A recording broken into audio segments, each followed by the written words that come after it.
This is why you might not want to use Facebook to find a roommate. My sister and I work in the medical field and we're renting a house together. The rent was pretty high and we quickly decided that it would be helpful if we got a roommate. However, after weeks of looking, we still couldn't find anyone. My sister and I were desperate and posted in the Facebook groups about needing a roommate. This woman in her late 30s named Tammy answered, and we were excited that we had found our new roommate. When we met her and talked to her, everything seemed normal. She seemed nice and put together. My sister's in residency and I'm in nursing school, so we made it clear that we needed a respectful roommate who understood our schedules. When she first moved in, everything seemed to be going well. After the first week, I had a friend come over to hang out. While my friend was there, Tammy came into my room and introduced herself. I could smell the alcohol on her breath as she spoke, and she started hitting on my friend. She kept telling her how she was down for hot girl bye shit. She was doing this all while aggressively petting my labradoodle. Luckily, my friend just laughed it off and we assumed that she was drunk. Then Tammy went to her room, and after about 10 minutes, we started hearing moaning coming from her room. She didn't have any guests over and we tried to ignore it at first, but the moaning escalated to screaming. We could hear things being thrown around in the room as well. After 20 minutes of this, we got worried and went to get my sister.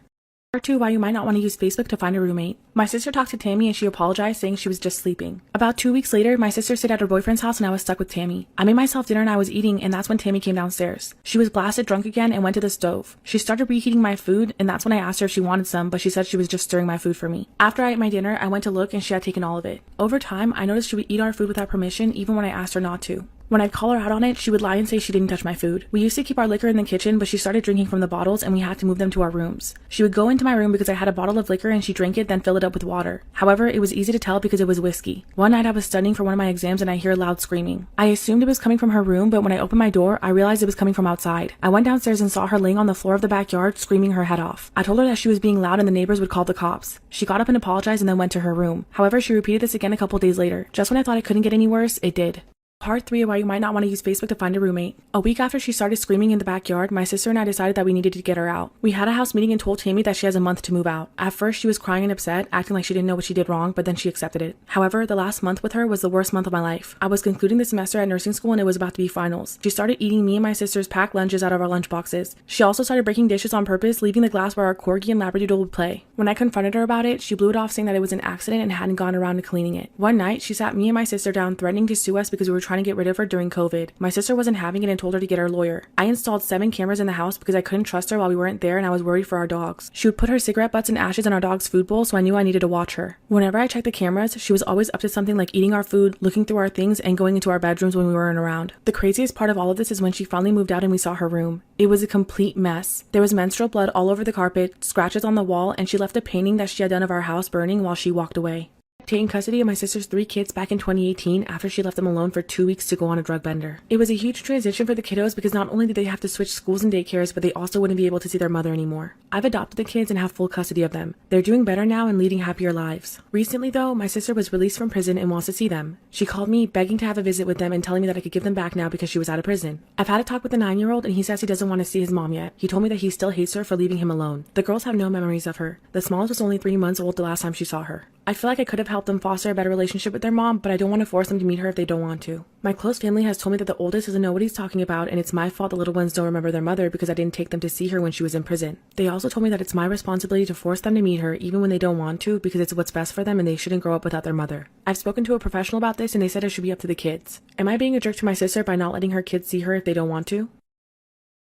Part 2 of not letting my sister see her kids. I gave my oldest 2 weeks to really think about whether he wanted to see my sister or not. I figured that his original decision might have been made out of anger, so I wanted to give him time to make such an important decision. Ultimately, he decided that he did actually want to talk to her. I was a bit surprised, but we set up a Zoom call between them with me supervising. Right before the call, he admitted to me that he wanted to talk to her just to see if she'd say sorry. She didn't. Instead, she opened the call with, "Hello, it's been so long. I guess you're ready to come home with me now?" That's when she noticed I was sitting there with him. She immediately launched into accusations of alienation, followed by saying if I don't give the kids back, then she'd call the police and say I kidnapped them. My oldest was disgusted and asked her if she was going to apologize to him. She had the audacity to ask what for. At that point, he shut off the Zoom call. I asked him if he was okay, but he spent the rest of the afternoon in his room by himself. That night, he told me that he never wanted to talk to her again. I told him he didn't have to talk to her again if he didn't want to, and we'd never give him back over to her. Before now, I honestly never considered myself as their parent, even after legally adopting them. Now I realize those kids are my kids and they're going to be for the rest of my life. Story time about how I found out my husband was cheating on me with his stepsister and her best friend. My husband and I had been married for 5 years. We were living in another state when he was fired from work and my job wasn't paying well enough. We decided to move in with his family until we could figure things out and get back on our feet. He had his stepsister and she was drop dead gorgeous. Since he didn't have a job, he would spend most of his time at home while I dropped off our son at daycare and then went to work. When I would get home, he'd go to the bar. At first, I thought things were normal and he was just stressed out about not being able to find work. However, I started getting suspicious once he started being a little aggressive towards me. He stopped wanting to talk to me as often and barely slept next to me anymore. His parents planned a trip to Europe and asked us to take care of the house while they were gone, to which we agreed. I noticed whenever I wasn't home, he would be home alone with his stepsister, and whenever I got back, they would both leave. I also noticed he wasn't trying very hard to find a job, leaving all the responsibilities to me. One day I was calling him while I was at work and he wasn't picking up. I had a bad feeling and asked my boss if I could leave early. Thankfully, my boss was nice and let me go. When I got home, I heard 2 girls giggling and the sound of a guy huffing coming from our room upstairs. What I saw next left me devastated.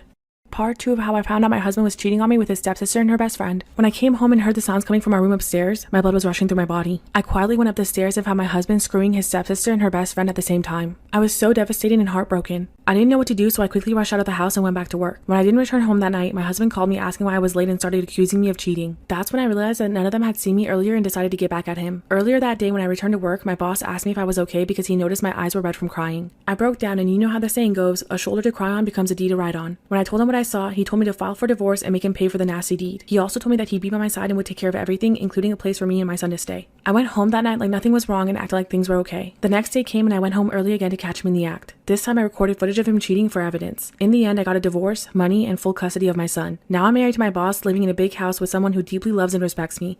Storytime about the weirdest things to happen while working as a stripper. I was giving a $25 dance in a busy room filled with other dancers. It was the room for the cheap customers, so there weren't any dividers. Just a big room filled with armchairs and people watching each other get private dances. At this specific club, dancers were required to remove our shoes during private dances so we wouldn't damage the armchairs. We usually put our shoes and whatever else under the chair so that nobody would mess with them while we were busy. After the private dances, my guy and the guy next to me are the only ones to buy a second dance. The rest of the girls clear out and it's just me and another girl. When I look over, the other guy is sniffing the sole of the girl's shoe behind her back while she's grinding on him. We make eye contact and he drops her shoe. I don't want to ruin my own private dance by saying something, so I ignored it and just continued to do my thing. They were only 3 feet away, so it was hard not to notice things. I look over again and he's doing it again. He noticed me looking and dropped the shoe, looking away. Finally, a third time I look over and this dude is giving the heel of her stripper shoe a freaking BJ, all while making eye contact with me. This time he holds eye contact and intensely stares at me. That's when I got creeped out and avoided him the rest of the night. I also never told the girl that her shoe had been defiled.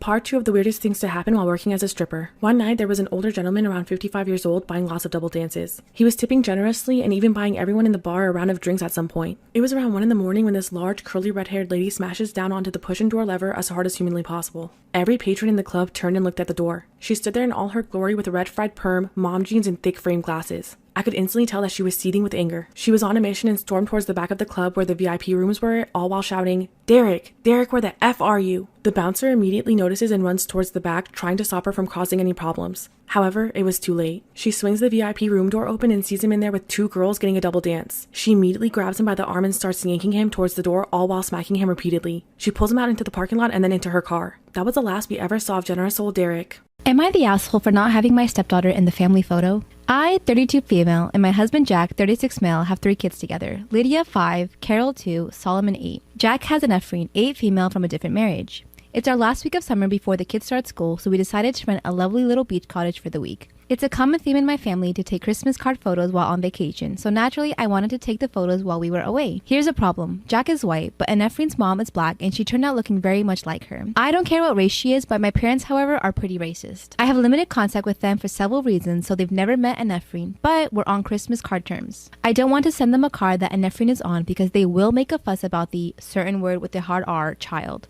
So my plan was to take pictures with just me, husband, and bio kids for my parents and a couple other relatives, and then have her be in the picture for Jack's family and our friends. But when I called picture time and told Ephraim she wasn't going to be in this picture but the next one, she started to look upset. I did let her take our pictures, which lifted her spirits, and we got some lovely pictures with her too. We also got some ice cream and she hasn't been upset beyond that initial moment. The trouble came later when Jack asked why I didn't want Ephraim in the photo. He said he thought it was maybe so I could get one with all of my kids. I didn't want to lie to him, so I told him why, because I don't want Ephraim to be exposed to people who could potentially and emotionally hurt her. Just like that, he went from being understanding to pissed. And I guess he said, she didn't want you in her picture because you're black, or something like that to his daughter, and now she's upset with me too. I really wasn't trying to hurt her in any way. I did this out of care and love, but I think I might have done it in a wrong way. So, am I the asshole? Am I the asshole for helping my friend catch her boyfriend cheating? I, 27 female, and my friend Abby, 26 female, have known each other for our whole lives.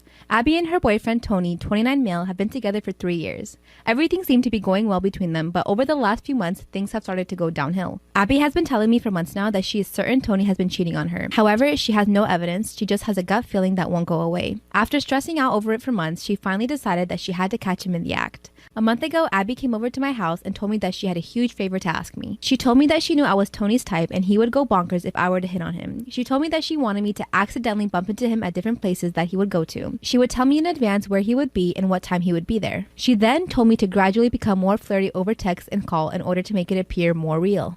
I was hesitant at first, but Abby was crying and begging me to do this. She had to know the truth. I eventually gave in and went forward with the plan a couple of days later. To make a long story short, Tony fell for my fake advances almost immediately. Within the first week, he was saying how hot I was and how he's had a crush on me and that he wanted to hang out. The final nail in the coffin that confirmed everything all took place yesterday. We made plans to meet at an obscure motel with the intention of hooking up. Abby went to the motel before me and Tony in order to catch him red-handed. After me and Tony arrived, he gave me a hug and started making out with me. Abby jumped out of hiding and started screaming at him that they were over. She exposed him all over social media, which resulted in him getting trashed by most of their friends. Abby thanked me and said she finally got the closure that she needed. However, a few people are saying that what I did was tacky and immature. They're saying I should have stayed out of the relationship entirely. So, am I the asshole? Am I the asshole for helping my sister and her husband start their life together?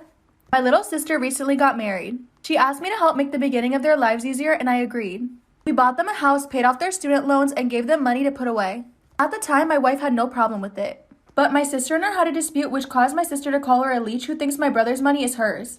Now my wife is upset at me for helping them and demanding they pay us back. She apparently used my phone to text my sister that she needed to pay us back with interest. My sister thought it came from me and was upset that I'd attached stipulations after the fact. I was confused and she explained things to me and I realized my wife must have done it. Am I the asshole for helping my sister and her husband start their life together?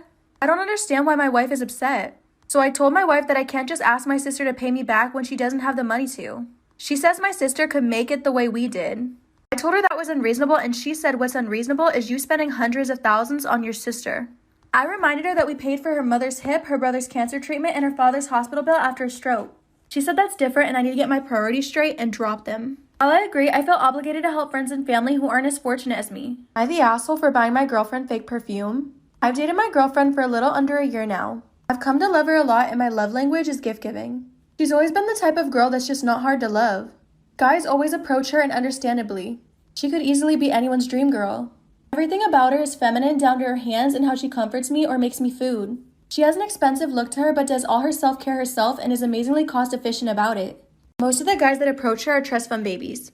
It makes me feel like less of a man because I'm nothing like those guys and it makes me feel like a bum. One day while walking past her computer, I noticed she was looking at a designer perfume and I told her I'd get it for her.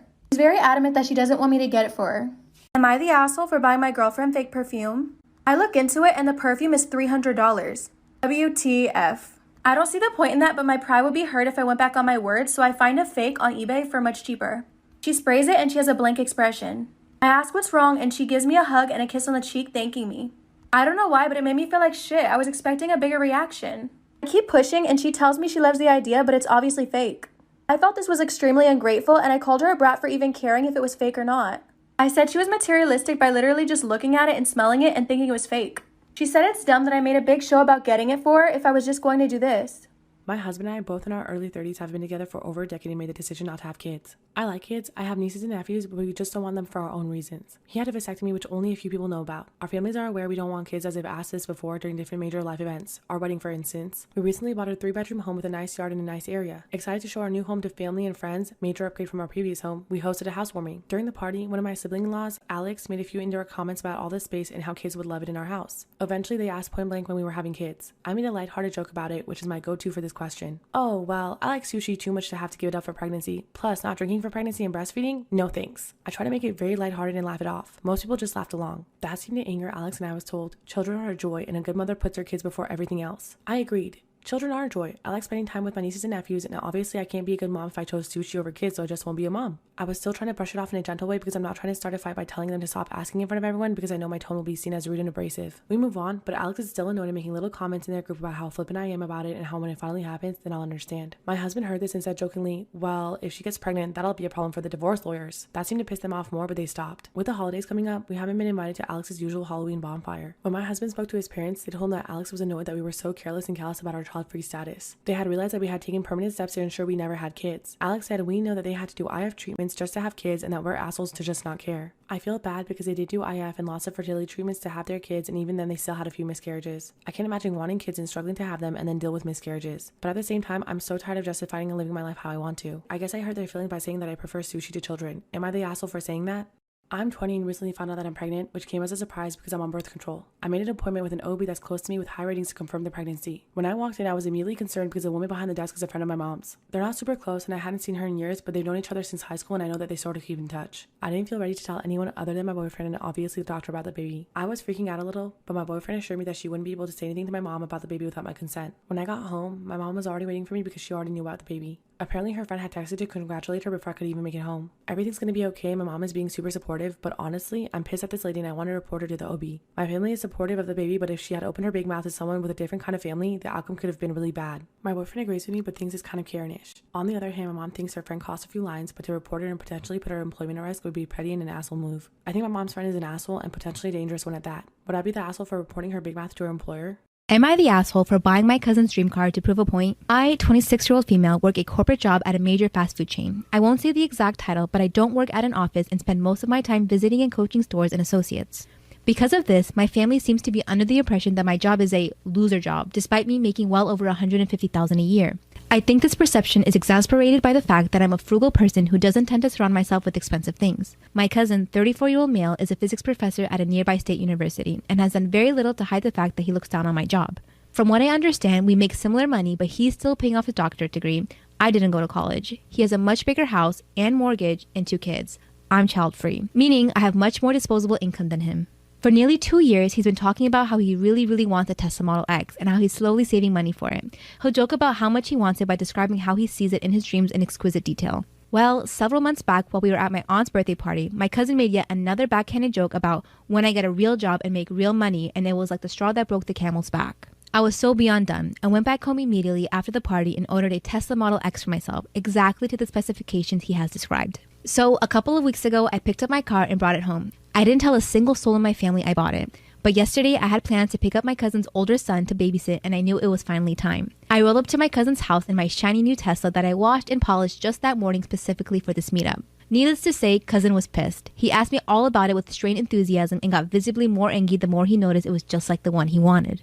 So, in what I would assume was retaliation, he tried to make a comment about, wow, it must have been an adventure and a half to find a bank willing to give you a loan like this. I laughed him off and casually told him I wouldn't know since I paid in cash, which is true. He questioned me, so I pulled up a picture on my phone of the title with my name on it.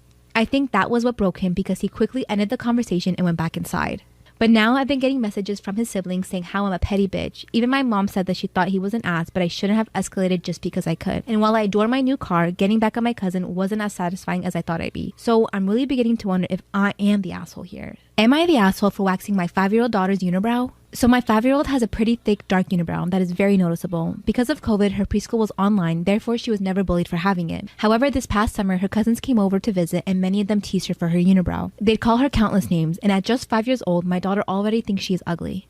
It breaks my heart because nobody, let alone a 5-year-old, should think they are ugly. I reassure my daughter she's beautiful and not to listen to her cousins, but my daughter still believes she is ugly. In a week, she is starting kindergarten, and I really do not want the bullying to get worse there. So yesterday, I took it in my hands to wax her unibrow. I didn't shape them or anything, just waxed the middle off to get rid of her unibrow. My daughter was elated, looking in the mirror and calling herself so pretty. It warmed my heart to see her so confident in herself, but I made sure to remind her she was beautiful both ways. When my husband came home, my daughter was so excited to show him her eyebrows. In front of her, he called her beautiful, but after she left, we had a huge fight. He said it was horrible of me to be subjecting my 5-year-old daughter to beauty standards. And at such a young age, I'm pushing it on her instead of telling her she is beautiful the way she is. And no 5-year-old should be waxing their eyebrows, and I'm pushing the mentality that she's only beautiful without her unibrow. And that my daughter is too young to know what she even wants, and she should have been able to make her decision to wax it off when she is old enough. I truly understand all the points he has made. However, my daughter has told me she wants to get rid of her unibrow, and I didn't want her to grow up with the bullying and teasing and blame me because I could have prevented it. So am I the asshole for waxing her unibrow? Storytime about how my carefree friend got rich by listening to the universe. I have a friend named Paige who's a free spirit. She believes in going with the flow, not stressing and letting the universe decide what happens next. I've always been more of a planner and kind of a workaholic. Paige always said that I work too hard and need to relax. She'd say I stress about things too much and the universe already has a plan for me, so I should let it run its course, but I never listened. I've had 2 jobs and I've been in school full-time for as long as I can remember. I always believe that if you want something, you have to work hard for it and make it happen. I never believed in just sitting back and waiting for things to happen for me or leaving it up to the universe, as she'd often preach. However, maybe I should have slowed down and taken her advice. Over a few years, Paige and I drifted apart. She messaged me one day telling me that she was coming back to town and she'd like to visit me while she's here. I was absolutely shocked when she pulled up in a brand new Tesla. Paige never really cared about money and didn't really work besides selling her natural healing oils, which paid okay but nothing crazy. I hopped in and noticed she also had an expensive designer bag, eco-friendly of course, and expensive jewelry on. When I asked her where she got all this from, she told me that the universe got it for her, which is something that I'd expect her to say, but it didn't make any sense. What she was about to tell me changed my outlook on things and made me think that Paige's ideas and beliefs weren't so far-fetched after all.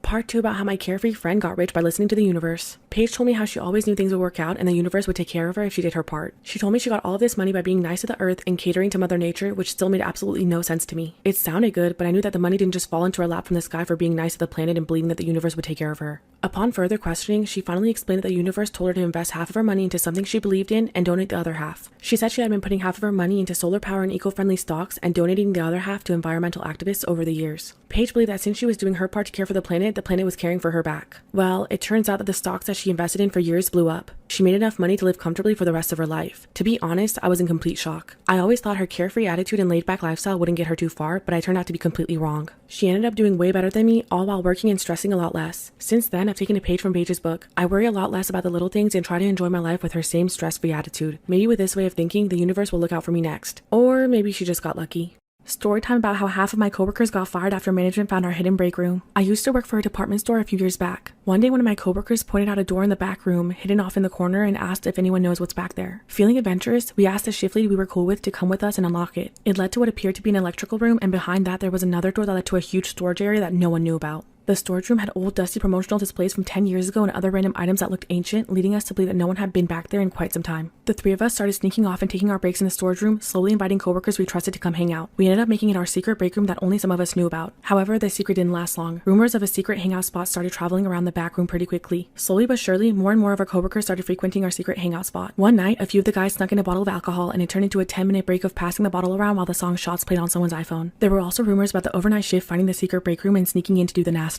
I knew management would find out soon, and sure enough, they did. What they found back there was enough to fire half of my coworkers.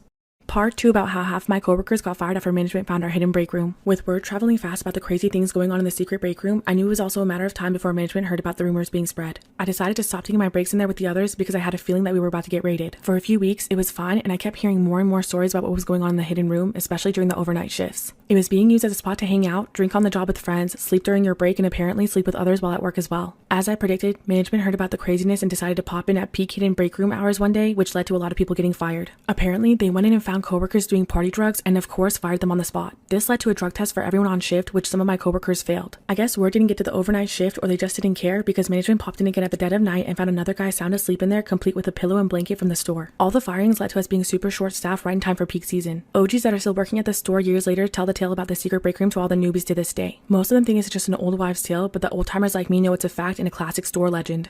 Crime Fanatic Friday, an author whose best-selling book led to his demise. In the southwest corner of Poland, on a cold December day in 2000, 3 friends were casting when one of them noticed something floating by the shore. At first, they thought it was a log, but as it drew closer, they quickly discovered that it was a dead body. The police were called and the corpse was carefully removed from the water. A noose was around his neck and his hands were bound behind his back. The rope had once connected his hands to his neck, binding this man in a backward cradle. This position was excruciating, as the slightest movement would have caused the noose to tighten further. A pathologist reported that this man had been starved before he was murdered and was still alive when he was dropped into the water. The victim was 35-year-old Darius Yaniszewski, who lived 60 miles from where his body was discovered. A major investigation was launched, but after 6 months and no leads, the case went cold. 3 years later, a detective picked up the case and was determined to solve it. He retraced Yaniszewski's last steps and found out that he had met up with a customer for business outside of the office but couldn't find out who it was. At one point, the detective realized that Yaniszewski's phone was never found. He knew that cell phones often bear a serial number from the manufacturer and soon found a match with the receipt obtained from Yaniszewski's wife. What he found next shocked everyone. Crime Fanatic Friday Part 2, an author whose best-selling book led to his demise. After the detective searched the serial number for the missing phone, he found that it had been sold on an internet auction site just 4 days after Yaniszewski disappeared. Investigators quickly found the seller to be 30-year-old Polish author Christian Bala. The detective checked Bala's background and discovered a recently published novel called Amok. This crime novel quickly became a bestseller in Poland. It was about a bored Polish intellectual who murders a female lover for no reason and conceals the act so well that he's never caught. When the detective read the book, he found many details about the murder in the novel eerily familiar. The method of the noose that was tied and the weapon that was sold on the internet website was similar to the phone being sold. This detail was never released to the public by police and was too extraordinary to be a coincidence. However, the detective knew that this alone wasn't enough evidence. The only thing tying Bala to the crime was the cell phone. When they searched his profile on the online auction, they made a curious discovery. He had looked for a book about strangulation and tying a noose. As they dug deeper, questioning people close to Bala, prosecutors believed the motive for killing was tied to jealousy. Bala had assumed that his estranged wife was having an affair with Yanichevsky. He was sentenced in 2007 and found guilty. He's serving a 25-year sentence. Storytime about my paranormal experience in the mountains. My best friend and I live by some canyons in California. We love to take day trips in the canyons to get away from the city noises. We are always cautious of where we park and who's around us when we go because it's always just the two of us. At this time, we were 17 and had driven all the way up to the top where the road was blocked off. We parked, kicked back, rolled down the windows, and enjoyed the fresh breeze in silence. Since we were pretty high up in the mountains, there weren't any homes, stores, and especially no phone or radio service. The little parking place was basically the edge of the mountain, so if anyone was to fall, they'd go straight down to their demise. There weren't any bushes or trees to break any falls. After about 30 minutes of relaxing, we hear what sounds like a woman groaning in pain. We look at each other in confusion because there wasn't anyone around and the next parking spot was another 10-minute drive down. It was around 7 p.m. and the sun was already setting. We ignored the sound since we only heard it once, but after about 15 minutes, we talked about the noise and decided to try and figure out what it could be out of curiosity. Right then, we heard it again, but it was louder. We thought someone might be hurt, but again, no one should be around because there weren't any walking trails and it was impossible for anyone to be below or above. This is when we stupidly got out of the car and used our cell phone flashlights to look around. Part 2 of my paranormal experience in the mountains. We double-checked to see if anyone was there, but we saw nothing. That's when my friend called to me, telling me that she had a bad feeling. Right before I had the chance to ask her about what, her body jolts closer to the edge of the mountain. At first, I thought she was pulling a prank, but the look on her face was of pure shock, followed by her bursting out in tears. I started to panic and tried to calm her down, but from a distance coming up the road, seemingly out of nowhere, we saw an older man limping towards us. He had dirty, torn-up clothes on. There wasn't any blood or noticeable injuries on him, but the fact that he was limping towards us alone and far away from any trails creeped us out. I snapped my friend out of it and we ran to our car. We locked the doors and pulled out of the parking lot. The man was nowhere in sight as we made our exit. After about 20 minutes driving back down, we see the same man limping. There was no way he could beat us going down the road. I asked my friend what happened earlier and why she was crying. She said she felt the urge to jump and felt like someone had pushed her. The next day, a friend tells us that apparently a month prior to this incident, a man, his wife, and only daughter had died up there. No one knows exactly what happened, but the woman's body was found at the bottom. The man's body was found in a car crash where we saw him the first time, and the daughter's body was nowhere to be found. Storytime about how a stranger hunted me through a national park. I was camping in the middle of nowhere in Washington near Mount Rainier. Not the official campground, just way out in the forest where I wouldn't have expected to see another human for miles. One night, I wake up and hear something. I open my tent and was surprised to see a guy sitting where my fire had been, right outside of my tent. He looked like a regular guy, but he was sitting just a couple feet away from my tent and it made me uneasy. I also noticed that he didn't have a bag or pack or anything with him. When he saw me open my tent, his eyes widened like he had just seen a ghost and he bolted off. It shook me to my core at first, but over the next day I managed to put it out of my mind. I thought to myself that it was just an odd occurrence and that guy was probably on drugs or something. I made myself believe that he had somehow managed to set up a camp not far from mine and it was just a coincidence. 2 days after this, I had hiked another 15 miles in totally random directions that nobody could take the same path as on accident. I was sitting by the fire that night and I started hearing noises. I was convinced there was someone there. I called out to them and out of the darkness, someone asked me, "Do you know how to get to Bell's Canyon?" I quickly said no and I don't even think that's a real place there. However, they kept talking to me from just out of my line of vision. It only got creepier from here. Part 2 of how a stranger hunted me through a national park. I grabbed my flashlight and tried to see them, but they yelled at me to aim it away. This spooked me and not wanting to piss off a potentially crazy person, I did. After about 15 minutes, the voice was still asking me random questions from the darkness. I was so freaked out and it sounded like it had gotten closer. I built up the courage and shined my light in the direction that the voice was coming from. It was the same dude who had been outside my tent 2 nights before. I realized that he had to have followed me almost 15 miles over 2 days because there was no way that he could have just accidentally wound up in the same spot in such a vast wilderness. At this point, I knew it was no coincidence. As soon as my light hit him, he took off again. This time I started to chase him, but I didn't want to get lost in the wilderness in the dark and stopped after only 100 to 200 feet. I decided the trip was over the next morning and hiked back over 3 days, constantly doubling back and trying to throw anyone off my trail. I would also occasionally hide and wait to see if he would come by following me. On the first night hiking out, I heard what sounded like a person walking in circles outside of my tent twice, but by the time I mustered the courage to look, there was nothing. The whole hike back I had knots in my stomach. I almost cried when I finally got back to my car and the relief washed over me. Storytime about my scariest experience being home alone. When I was 14, I lived with my grandparents. They lived in an old bungalow type of house. It was one story and we had stairs that went right up to the attic. No one ever used the attic and it was just used to store things. My room door was near the stairs leading up to the attic, which I hated because I always got scared something would crawl down when I left my room. One night, my grandparents had to pick up my aunt's family from the airport. They wouldn't be back until early morning. I told them that I'd be safe at home overnight. We lived in a gated community with guard dogs and I thought everything would be okay. Before they left, we had an early dinner and I was stuck doing the dishes. While I was doing this, I could hear the neighboring dogs barking a lot, but I didn't think much of it because because they always did that. After cleaning, I locked every window, shut off the lights, and headed to bed. When I entered my room, the lights were on and everything looked completely normal. I had barred and tinted windows because my grandparents didn't want anyone peeping in my room since it was a one-story house. They were barred because when my uncle was younger, he'd always sneak out, so they put bars on the window to prevent him from doing that. When I turned off the lights to go to bed, I saw a silhouette of a man illuminated by the streetlights standing outside of my window. I thought I was hallucinating. When I turned on the lights, he was gone. When I turned them off, he was there.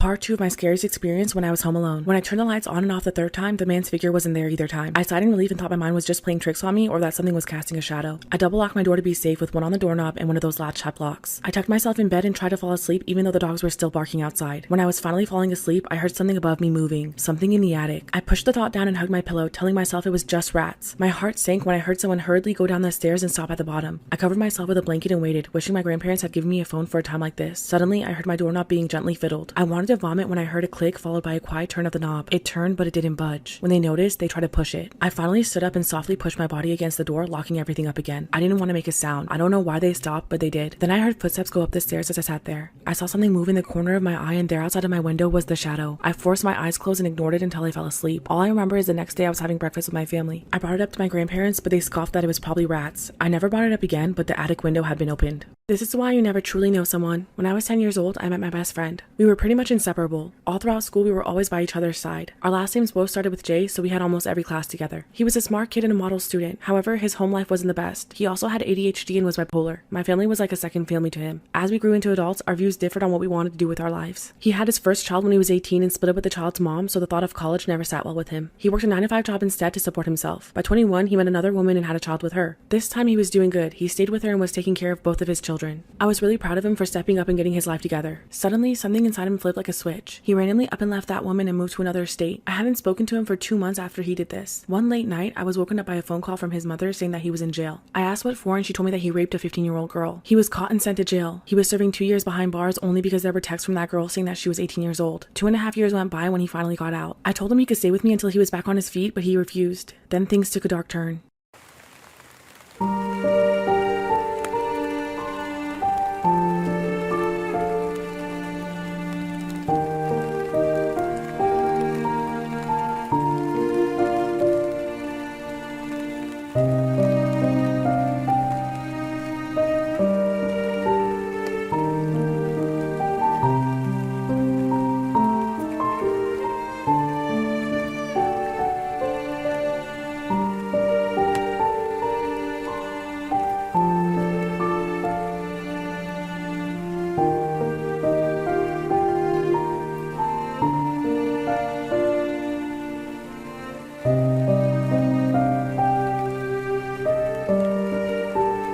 Am I wrong for walking out of my sister's birthday party after she announced she was pregnant? Growing up, my sister, 26, and I, 23 female, were not that close. She was my parents' favorite daughter. I've always been a little overweight, I had PCOS, and my sister was slim and fit. I always held that resentment towards her, especially when she belittled me with my mom, not letting me eat more than one serving of dinner or more than one serving of dessert, telling me that sleeping in was making me gain weight. She always overshadowed my accomplishments. My sister married when she was 23 to a wealthy man 28 from our community. We're Indian. Her marriage was arranged. They have 3 beautiful kids. I love my niece and nephew more than anything. I married my husband 26 2 years ago, and we've been trying for a baby for almost 1 year. My sister always said it's because I brought shame to my parents for marrying outside our culture that I couldn't have a baby. After many negative tests, a few months ago we finally had a positive pregnancy test.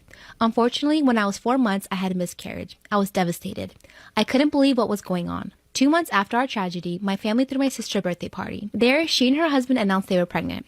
My heart did ache, but I was happy for them. As the evening went on, my sister kept making comments like, "We weren't even trying for a baby. It's so funny how we get pregnant so easily." Just as I thought things couldn't get worse, we were standing with my cousins when my sister said, "We didn't even want more kids. I was almost contemplating having an abortion." She said all of that while looking at me. I am all for women having abortions, but having my sister use it as a weapon against me, showing off how fertile she is, how she was contemplating having an abortion after they decided to keep the baby and announce it. That really hurt me. I was so upset and frustrated. My husband noticed a change in my emotions immediately. We said goodbye to my parents and left the party immediately. I got many texts from my sister and our cousins calling me jealous and an asshole for walking out on my sister's birthday party and not being part of their pregnancy celebration.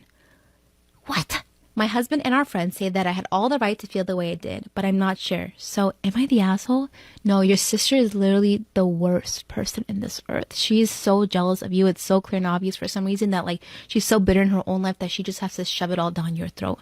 People like that, when they have problems within their own life, they have satisfaction by just bullying other people. That's what bully is.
Part 2 of Why You Truly Never Know Someone. He decided to stay with my mom for a month instead. Every day I would message and check up on him. I would always get the same big answer saying that he's good and thanking us for helping him out. One day, my mom called me in a panicked state. She told me that he was in his room with a knife and threatening to unalive himself. I immediately drove over and talked him down, taking the knife away from him. Later that night, I called to check up on him because I was worried. He didn't answer. I called my mom to check on him and she said that he was in his room. I asked her to go check and when she did, he was nowhere to be found. Later, we found out where he had gone that night. Apparently, he walked over to his ex-girlfriend's house to spy on her and her boyfriend. I'm not sure what shifted in him, but he walked behind the house and ripped off a piece of his shirt. He stuffed the ripped shirt in a crack of the window and set the fabric on fire. Then he just walked away. He attempted to kill his child, ex-girlfriend, and an unknown man. Luckily, no one was harmed because the adults in the house were still awake and smelled the fire. They quickly got the children to safety and called the fire department. My best friend admitted to this and has since been in jail. After this, I stopped all contact. It's been 9 years. It's crazy to think that the closest person to you can have a deep dark side and there's nothing you can do about it.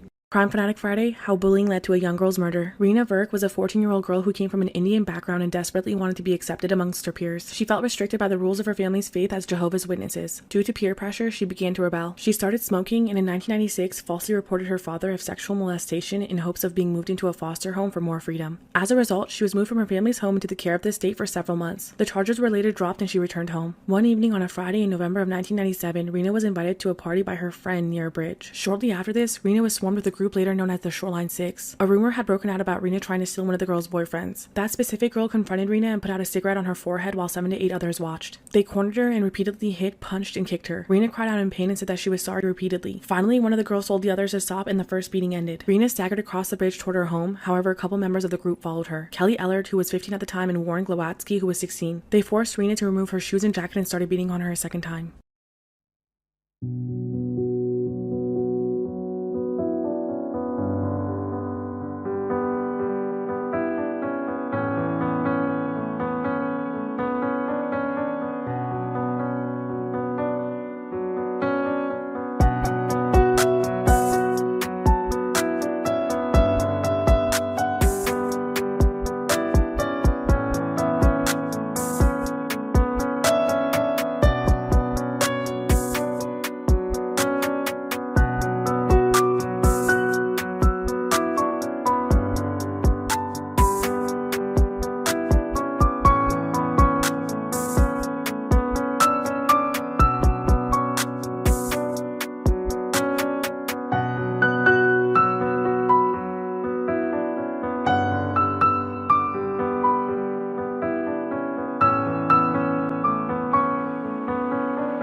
Crime Fanatic Friday Part 2, How Bullying Led to a Young Girl's Murder. The pair beat 14-year-old Rena Verk and smashed her head against the tree where she fell unconscious. They dragged her body into the gorge waterway and drowned her. Rena's parents reported her missing, but sadly, her body wasn't discovered for another 8 days. The coroner's report showed extensive damage and said that she would have most likely died from her injuries if she hadn't been drowned. She was found to have several cigarette burns on her skin and attempts were even made to set her hair on fire. The 6 girls who took part in the initial attack were prosecuted in youth court with their identities protected. Ellard and Glowatsky were charged with Rena's murder and tried as adults despite their ages. Glowatsky was convicted of second-degree murder and sentenced to life in prison. Ellard was also convicted, but it took 3 tries to finally get her served a life sentence due to difficult circumstances. Glowatsky took responsibility for his crimes and participated in restorative justice programs, including indigenous healing circles aimed to reconcile offenders and victims. He issued an apology to Rena's parents and they accepted it, exchanging tearful hugs. Glowatsky's parole was accepted in 2010 because of this. Ellard never showed any remorse, maintaining her innocence. She was also released on parole, allowing her to live 5 days away from a residential facility.